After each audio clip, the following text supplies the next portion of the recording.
मेरे प्यारे भाइयों, अभी आप देख रहे हैं जी 15 अगस्त 2025 को बोली हो रही है। अदनान मायार आप लोग की खिदमत में हाजिर है जी।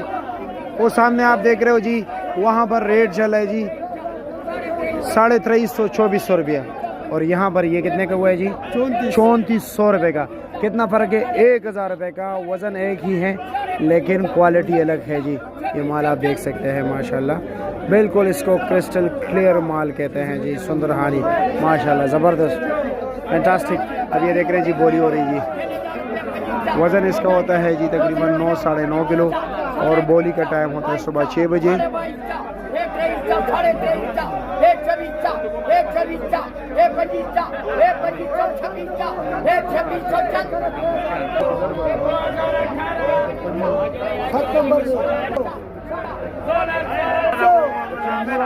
₹3200 बोली है जी।